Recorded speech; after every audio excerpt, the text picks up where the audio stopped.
Hi! In this video I'm going to explain the basics of photography. I'm talking about exposure.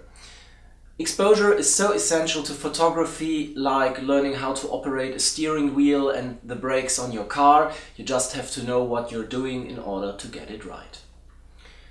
Exposure is, generally speaking, the strength, the brightness of the impression the image makes on your sensor. It's determined by the amount of light entering the camera. There are three main factors which influence the exposure. It's the shutter speed, the aperture, and the ISO sensitivity. Let's talk at first about the definition of a well-exposed image. Sometimes you might read or hear, yeah, this is well exposed, or this is underexposed, or this is overexposed. Generally speaking, well exposed means that there are no areas in the image which are just black, too dark, or areas which are too bright, just white. The black areas are called underexposed, the white areas are called overexposed. So let's talk first about the shutter speed. The shutter speed describes the time span in which the light can reach the sensor.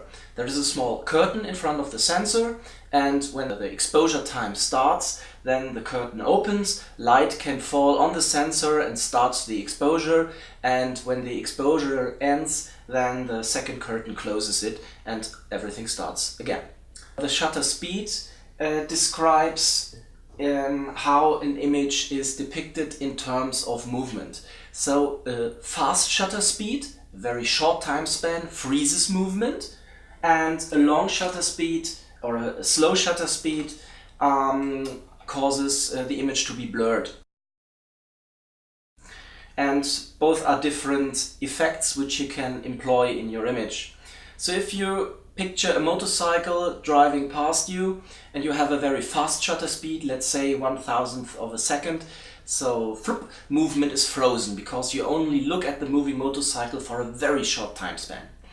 And the other opposite is if you have a slower shutter speed, then the subject will be blurred. So the motorcycle moves and the shutter opens, and it's moving, and during the exposure it changes its position, so in detail it will be blurred.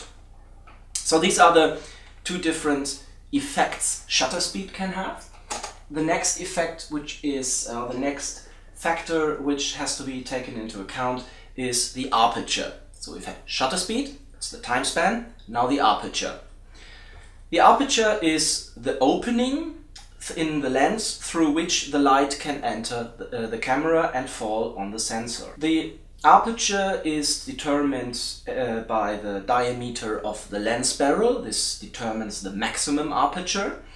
And inside each lens are several interleaving diaphragm blades. They can close and open and form a narrower or a wider opening. And the size of this opening is called the aperture, or the opening itself. There are two different effects again you need to know about. So if you have a wide aperture, a big hole through which light can come to the sensor, then you have a very shallow depth of field. A lot of light comes through, but you have a shallow depth of field. If you close the aperture and you have a very small opening, then not so much light comes through, but the depth of field increases. So you will have from front to back a wider area in which everything is sharp. But you have to take into account that the factors shutter speed and aperture determine how much light enters the camera. For example, if you are shooting at a very fast shutter speed, a short time frame in which the sensor is exposed, you need a wider opening, a big aperture, to let more light through in the time span. And of course, vice versa.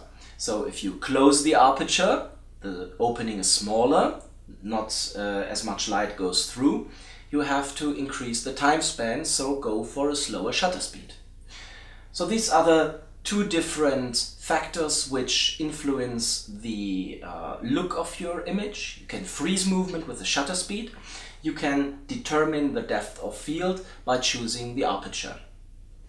And there is a third factor influencing your exposure, and this is the sensitivity.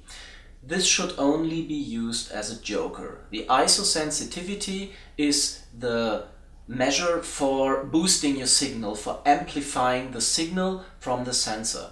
This amplification comes with a trade-off, and this is image noise. The image starts to get grainy and not very sharp at high ISO values. And to understand this a little better, you can use the analogy of your stereo.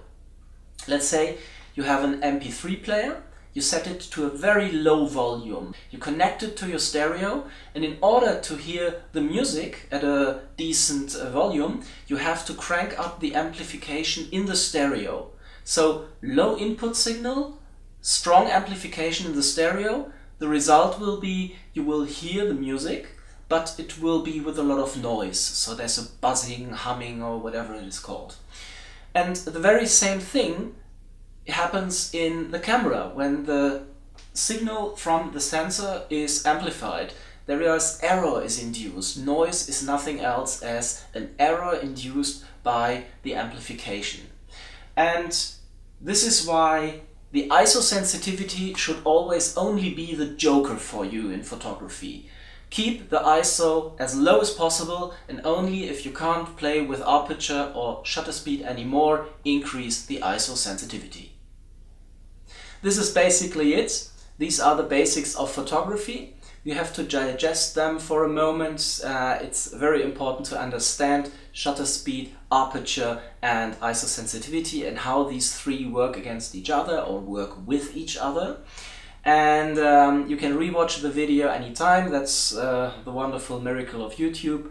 And if you have questions about this, don't hesitate to write me an email. This is my address.